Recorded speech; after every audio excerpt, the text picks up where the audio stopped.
Hello बच्चों, तो कैसे हैं आप सब। A very good morning, a very good evening, जब भी आप ये मेरे लेक्चर देख रहे हो। हम लोग आपके सामने लाए हैं एक पीवाईक्यू का सीरीज, जिसके अंदर कोशिश करेंगे हम लोग हर सब्जेक्ट का पीवाईक्यू ईयर वाइज आप लोग के सामने दे। और ये पीवाईक्यू पार्ट बाय पार्ट में होगा।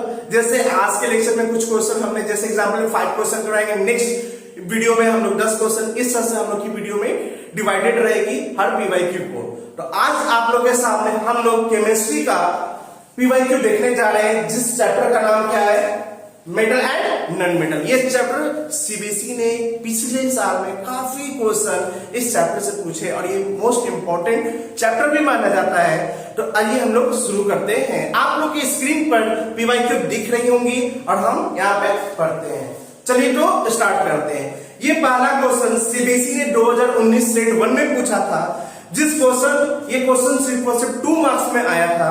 ये क्वेश्चन कहता है गिव रीजन, आप बताइए कि पहला क्वेश्चन है platinum gold and silver are used to make jewellery. आखिर क्यों हम लोग प्लैटिनम गोल्ड और ज्वेलरी का, ये सिल्वर का क्यों यूज करते हैं ज्वेलरी बनाने में। तो हमने ये चैप्टर में पढ़ा होगा कि गोल्ड, सिल्वर और जो प्लैटिनम है जनरली ये क्या होते हैं, मैलिएबल होते हैं और डक्टाइल होते हैं, और साथ ही साथ इनकी सबसे इंपॉर्टेंट प्रॉपर्टीज की लस्ट्रस होते हैं, मतलब शाइनी होते हैं। अब जो ज्वेलरी शाइनी ना करे उसको ज्वेलरी हम लोग नहीं बोलते हैं। लेकिन ये जो 3 मेटल आपके सामने बोले, प्लैटिनम, गोल्ड एंड सिल्वर, ये शाइनी होते हैं, मैलिएबल होते हैं, डक्टाइल होते हैं। इसी का नाम हम क्या बोलते हैं, कहां यूज करते हैं, ज्वेलरी में प्लैटिनम, सिल्वर एंड गोल्ड। ये इनका एटॉमिक सिंबल है, जिसको हम लोग ये सबसे इंपॉर्टेंट प्रॉपर्टी, सबसे पहले ये क्या होते हैं, लस्ट्रस होते हैं। नेक्स्ट पॉइंट, ये लोग क्या होते हैं, मैलिएबल होते हैं। आखिर इसका इंपॉर्टेंट मैलिएबल इसलिए है क्योंकि आप लोग देखे होंगे या आपके घर में जब आपकी मम्मी या जब आपकी सिस्टर कोई ज्वेलरी पहन रहे तो उसके अंदर आप डिजाइन देख रहे होंगे। वो डिजाइन को बनाने में इस प्रॉपर्टीज का यूज होता है, साथ में डक्टाइल का भी प्रॉपर्टीज यूज होता है। मैलिएबल वो प्रॉपर्टीज होता है मेटल को, जिसको हम लोग क्या करते हैं, यूज करते हैं हम लोग ज्वेलरी बनाने में। तो आइए अब हम लोग नेक्स्ट क्वेश्चन पढ़ते हैं। बस ये रीजन था कि हम लोग प्लैटिनम, गोल्ड और सिल्वर का क्यों यूज करते हैं ज्वेलरी बनाने में। नेक्स्ट क्वेश्चन हमारा बोलता है sodium metal like sodium and platinum are sodium and potassium are stored under kerosene oil. आखिर ऐसा क्यों, कुछ मेटल में से जैसे सोडियम और पोटासियम को हम लोग क्यों केरोसिन ऑयल में रखते हैं। ये बहुत बड़ा क्वेश्चन पूछा है सीबीएसई ने, जिसका सिंपल आंसर है, आप लोग पढ़े होंगे रिएक्टिविटी सीरीज। रिएक्टिविटी सीरीज में जब आप लोग देखेंगे तो हमारा जो सोडियम और पोटासियम ये किसमें आते हैं, हाईली रिएक्टिव में आते हैं। और जब आप ये पढ़े होंगे properties reaction of metal with oxygen, तो आप उसमें देखे होंगे कि सोडियम और पोटासियम ऑक्सीजन के साथ इस तरह का रिएक्शन करते हैं, ये हाईली एक्सोथर्मिक भी होते हैं।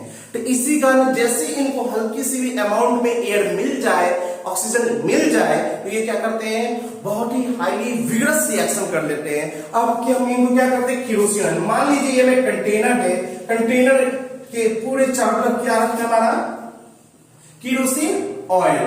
केरोसिन ऑयल के अंदर इसको इसलिए डालते हैं, मान लीजिए ये में सोडियम, एक एग्जांपल लेते हैं, इसके अंदर सोडियम है या फिर पोटासियम है, एक बॉक्स से डाल दें केरोसिन में। अब देखिए केरोसिन ऑयल क्या करता है, इसके मेटल के चारों ओर अपने एक लेयर बना लेता है। इस मेटल के चारों एक लेयर बना लेता है, जो एक प्रोटेक्टिव लेयर की तरह काम करता है, जिसके चलते मान लीजिए कोई बाहर का ऑक्सीजन अगर इस मेटल के साथ रिएक्शन करने की चाहत रखे, तो ये हमारा जो केरोसिन ऑयल है वो क्या करेंगे, उनको नहीं रिएक्शन करने देंगे।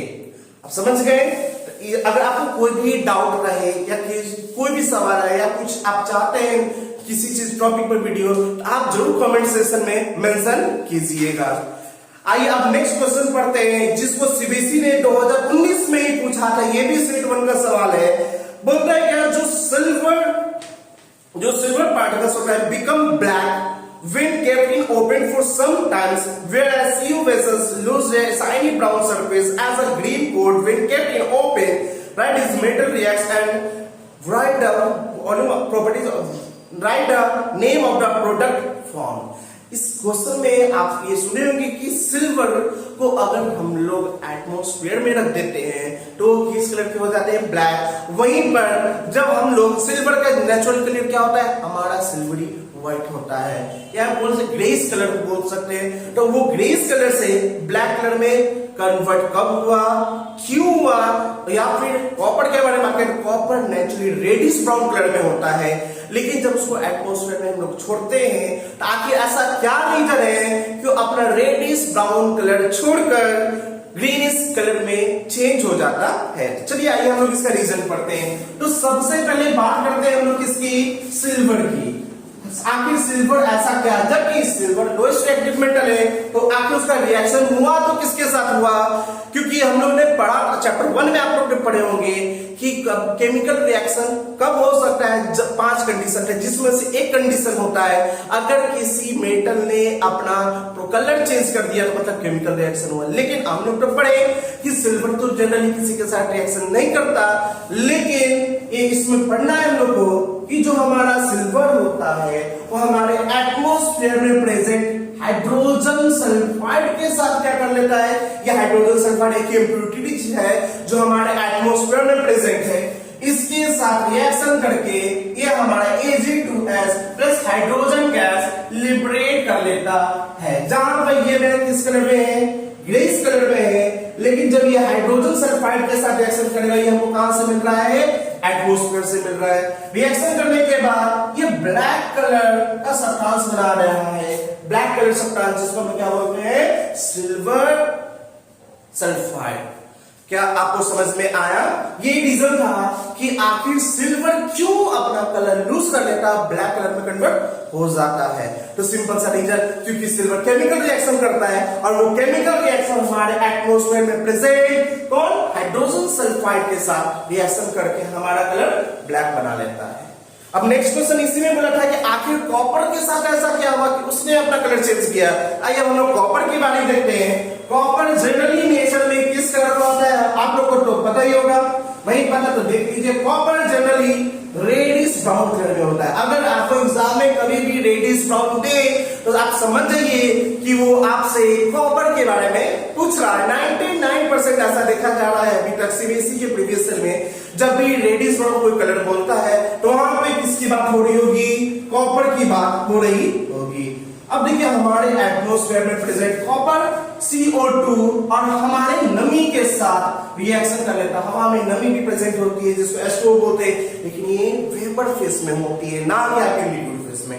जब इसके साथ रिएक्शन करता है तो हमारा प्रोडक्ट आप लोग जानते होंगे क्या बनता है, copper carbonate plus copper hydroxide बनता है। क्या बनता है, copper carbonate plus copper hydroxide. और यही दोनों कलर रीजन है हमारे कॉपर को ग्रीन कलर करने में। अगर आपको यकीन नहीं है तो अगर आप लोग माइनक्राफ्ट गेम खेले होंगे तो आपने उस पर जरूर देखा होगा कि हमारा कॉपर का कुछ समय के बाद कलर क्या हो जाता है, ग्रीनिश कलर हो जाता है। तो रीजन सिंपल सा ये है, कॉपर हमारे कार्बन डाइऑक्साइड और वाटर के नमी मतलब जो एयर पार्टिकल्स में जो हमारे H2 के जो मॉलिक्यूल्स प्रेजेंट रहते हैं उनके साथ रिएक्शन करके CuCO3 प्लस CuOH2 बना लेता है। ये रीजन है कि हमारा जो कॉपर है अपना ओरिजिनल रेडिश कलर छोड़कर ग्रीनिश कलर में कन्वर्ट हो जाता है।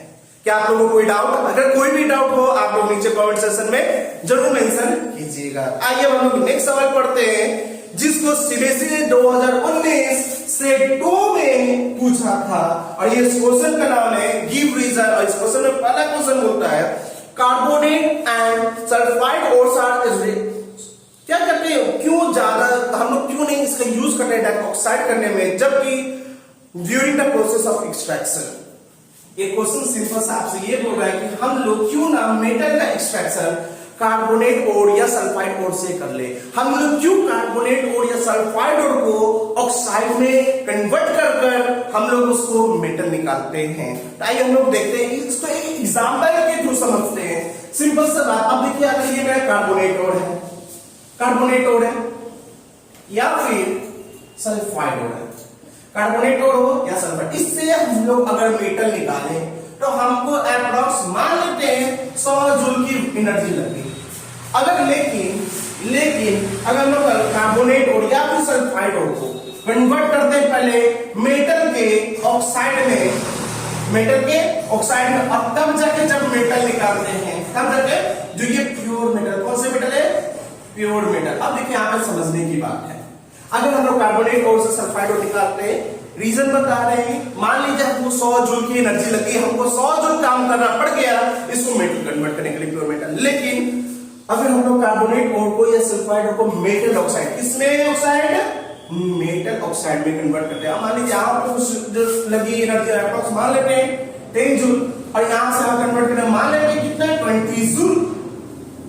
अब देखिए आपके सामने यहाँ पे एनर्जी कम लगी लेकिन हम प्योर मेटल निकाल दिए, लेकिन ऊपर में क्या लगी? एनर्जी ज्यादा लगी, क्या?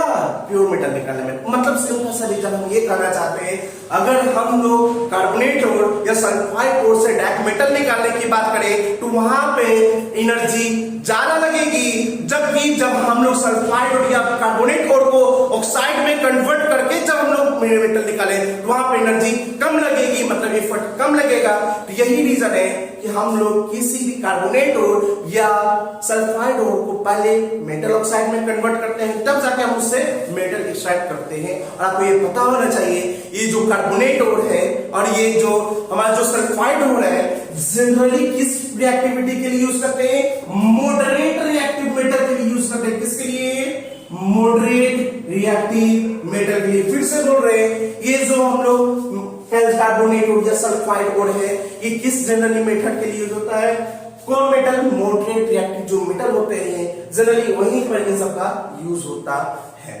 तो आइए अब हम लोग नेक्स्ट क्वेश्चन में बढ़े। अगर यहां तक में आप समझ में आया तो आपको बहुत बहुत धन्यवाद। अब नेक्स्ट क्वेश्चन बढ़ते हैं। बोलता है कि इसी में ऑप्शन नंबर 3 में एल्यूमिनियम हाईली रिएक्टिव होता है, लेकिन तब भी हम लोग उसका यूज करते हैं यूटेंसिल्स बनाने में। मतलब घर में आपने कुकर देखा होगा, बर्तन देखा होगा, तो आपने सुना होगा कि ये एल्युमिनियम का बर्तन है, ये एल्युमिनियम का कुकर है, लेकिन ऐसा क्या रीजन है कि हमने एल्युमिनियम का बनाया, जबकि एल्युमिनियम भी क्या होता है? रिएक्टिव होता है।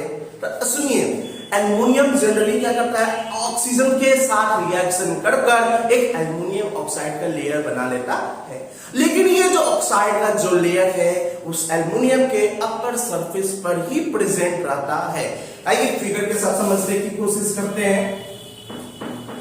आपको समझ में आ रहा हो तो बहुत अच्छी बात। अगर किसी प्रकार की फिर से आपको कोई डाउट प्लीज जरूर मेंशन कीजिएगा। जैसे मान लीजिए मैंने क्या एक एल्युमिनियम का मेटल, एक एल्युमिनियम का मेटल, बाहर से ऑक्सीजन आया, ऑक्सीजन ने रिएक्ट किया और इसके साथ क्या बना लिया?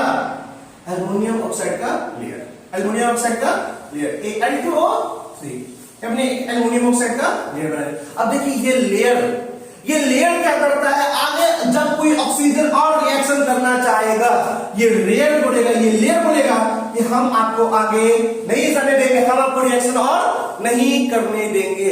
बस यही रीजन है कि हम लोग एल्युमिनियम का बर्तन ये सब यूज करते हैं, क्योंकि जब हम लोग एल्युमिनियम का बर्तन यूज करते हैं तो उसके अपर सरफेस पे हमारा एल्युमिनियम ऑक्साइड मतलब ऑक्सीजन का एक लेयर बन जाता है, जो उसको फर्दर कोलिजन होने से क्या करता है? बचाता है। आप कोलिजन का मतलब ये समझ सकते हैं कि सिंपल कोलिजन एक वैसी प्रॉपर्टीज है जिसके अंदर हम लोग मेटल के प्रॉपर्टीज को धीरे धीरे स्लोली ब्रेक डाउन करते हैं, जबकि हमारा ये एल्युमिनियम जो है उसका जो ऑक्साइड है उस कोलिजन को बहुत हद तक प्रिवेंट करने की कोशिश करता है। तो ये रीजन हो गया कि एल्युमिनियम हाईली रिएक्टिव होने के भी कारण हम लोग घर में यूज करते हैं। सिंपल सा बात, क्योंकि जो एल्युमिनियम का जो ऑक्साइड लेयर है वो एक प्रोटेक्टिव लेयर बना लेता है, जिसके द्वारा एल्युमिनियम फर्दर कोराइड होने से प्रिवेंट हो जाता है, मतलब बच जाता है।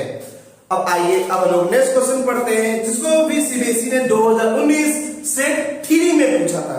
इस क्वेश्चन में बोलता है आप वो मेटल बताइए जो मॉडरेट रिएक्टिव हो एंड 3 मेन स्टेप्स और 3 मेजर स्टेप बताइए जो एक्सट्रैक्शन में मदद करे। अब आपने पढ़ा होगा कि कभी भी मेटलर्जी में जब मेटल का एक्सट्रैक्शन होता है मेनली 5 मेथड होता है, mainly 5 methods are used to extract the metal, जिसमें से पहले हम लोग करते हैं उसको पल्वेराइजेशन, मतलब किसी और को लेंगे और उसको क्या करेंगे? ब्रेक डाउन करेंगे। दूसरा करते हैं कंसंट्रेशन, जिसके अंदर हम लोग कोशिश करते हैं कि मेटल को मेटल का जो ओर है उससे मेटल ऑक्साइड निकाल सके। क्या निकाल सके? Metal oxide. And number third step रहता है कि जो मेटल ऑक्साइड है उससे हम लोग क्या कर सके? मेटल निकाल सके, लेकिन वो मेटल हमारी क्या होगी? इम्प्योर होगी। और नेक्स्ट फोर्थ मेथड आती है प्यूरिफिकेशन। जो मेटल के साथ, जो प्योर मेटल के साथ कुछ भी इम्प्योरिटीज बच चुकी, उसके जरिए प्यूरिफिकेशन मेथड के जरिए हम उसको और प्योर कर सके। और बाय चांस अगर हमारे मेटल के साथ अगर कुछ और भी इम्प्योरिटीज आई होगी, तो ये रिफाइनिंग मेथड में हमारा जो मेटल है प्योर, जो इम्प्योर मेटल वो प्योर मेटल बन जाता है। तो मेजर 3 स्टेप, इससे हम बोल सकते हैं कंसंट्रेशन होता है, दूसरा रिडक्शन होता है, एंड लास्टली रिफाइनिंग होता है। चलिए बात करते हैं। पहले हम लोग क्या करते हैं? कंसंट्रेशन। और एग्जांपल लेते हैं मॉडरेट। आपने सुना होगा जिंक, जिंक का नाम आपने सुना होगा। और जिंक का और जनरली ZnS वाला एग्जांपल लेते हैं, जिसको हम लोग क्या बोलते हैं? आप लोग कमेंट सेक्शन में जरूर मेंशन कीजिएगा कि ZnS को हम लोग क्या बोलते हैं। अब इसकी एक्सरसाइज में बात करते हैं। पहले इसको हम लोग पल्वराइज करेंगे। सेकंड हम लोग क्या करेंगे? इसको कंसंट्रेशन। और इसमें भी हम लोग किस मेथड का यूज करेंगे? रोस्टिंग। किसका यूज करेंगे? रोस्टिंग। हमने सुना होगा या आपने पढ़ा होगा कि रोस्टिंग जनरली हम लोग सल्फाइड ओर के लिए ही यूज करते हैं, जिसके अंदर हम लोग किसी ओर को हीट करते हैं। फिर से सुनिए, रोस्टिंग में क्या करते हैं? हम लोग किसी ओर को हीट करते हैं, लेकिन मेल्टिंग पॉइंट से कम करते हैं। लेकिन उसके मेल्टिंग पॉइंट से क्या करते हैं? कम करते हैं। इसका रीजन अभी थोड़े के बाद बताएंगे। कीजिए बस। क्या करते हैं हम लोग? रोशनी में करते हैं किसी मेटल कोर को लिए, और उस मेटल के मेल्टिंग पॉइंट से क्या करते हैं?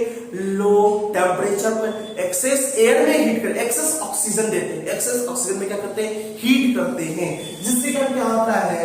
हमारा जैसे ZnS है, हमारा ऑक्सीजन के साथ हीट होकर हाईली रिएक्शन कर ZnO, ये देखिए क्या बनता है? हमारा ZnO प्लस SO2 बना लेता है। ZnO plus SO2, zinc oxide plus sulphur dioxide. नाम तो सुना ही होगा आपने। अब बात करते हैं रोस्टिंग से कंसंट्रेशन समझ गए। पहला मेथड कंसंट्रेशन, दूसरा क्या करते हैं? इसको हम लोग रिडक्शन करते हैं। क्या करते हैं? रिडक्शन जनरली हम लोग कार्बन का यूज करते हैं जिंक ऑक्साइड को क्या करने के लिए? आपने सुना ही होगा कार्बन का जिंक ऑक्साइड इसलिए यूज करते हैं क्योंकि कार्बन एक ऑक्सीजन, इससे ऑक्सीजन रिमूव करने में काफी मददगार होता है। तो हमारा क्या प्रोडक्ट बनेगा? आप देख लीजिए, हमारा बनेगा Zn प्लस CO2। लेकिन यहाँ पे आप सोचिए, ये Zn प्योर मेटल नहीं है, इम्प्योर मेटल है। ये बहुत इंपॉर्टेंट बात है। मतलब बहुत कोई सोचते हैं कि प्योर मेटल है, नहीं, ये Zn जो निकला ये अभी भी क्या है? इम्प्योर है। एंड लास्ट मेथड हम लोग यूज करते हैं रिफाइनिंग में हम लोग बहुत सारा मेथड आता है, बस इतना आप लिख सकते हैं।